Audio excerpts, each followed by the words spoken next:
talk about journalism in Nigeria, something that keeps popping up is brown envelope. Have you ever experienced this, and has this affected your objectivity or not reporting certain stories? Well, when I was an intern with Nigerian Tribune, I can remember, I don't know why lines keep coming up. I can remember Linus and I, we went to a particular, we went for a press briefing, and after the press briefing, we were told that journalists should wait behind. They want to give us something. They want to give us brown envelopes just to appreciate us and to tilt the angle of news that we are going to cover.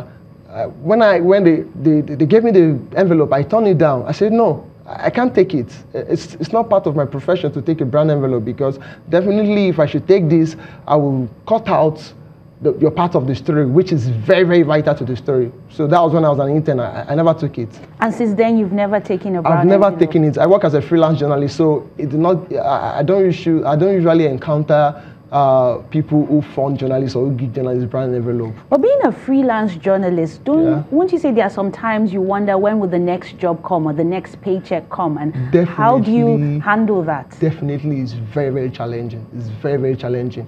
Media budgets are crippling.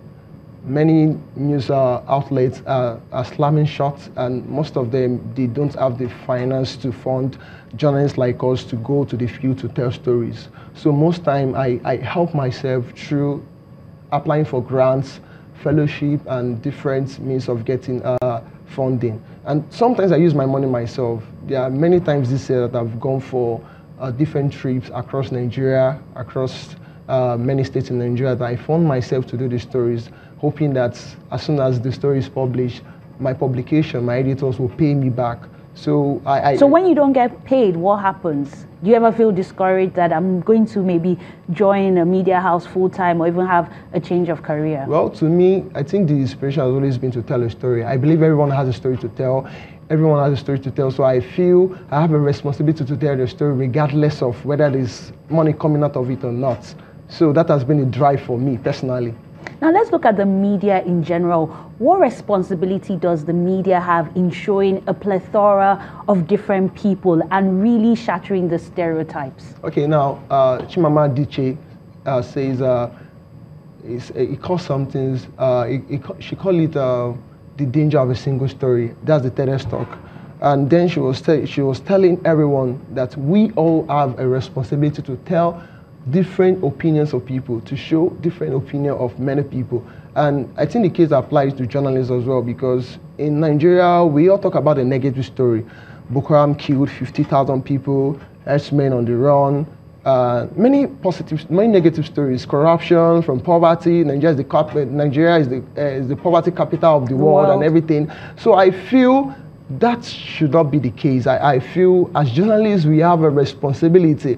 As media practitioners, as media influencers, we have a responsibility to tell all sides of the story. We should not neglect the positive stories. We have many in Nigeria who are hustlers. We have many in Nigeria who are doing amazing things. So it's our responsibility to tell their stories, to show people, to show the world, to show the international audience that Nigeria, we have great things coming from Nigeria. We have great things coming from the continent. Let us show the world. Let us tell the world about us. Let us tell them a different story, not just about poverty, capital, or not just about corruption, not about terrorism. Let's tell them about the young guy in Yaba who is hustling, who is trying to make a living from it. Let's talk about Mama Nkechi in our area market, making money from egusi and at the same time sending our children to school. Let's talk about them. Don't let us just talk about the stereotype, the negative stereotype that we are known for. So I you believe want that's to push out positive stories, definitely, and put Nigeria in a positive light. Definitely, that is my responsibility to do that. Henceforth, you guys should watch out for me. I'm going to do that. Tell the positive stories, not just the negative stories, so that to create a balance. So receiving nominations from awards, does that put pressure on you? Do you feel, wow, I now need to do better. I now need to find a bigger story?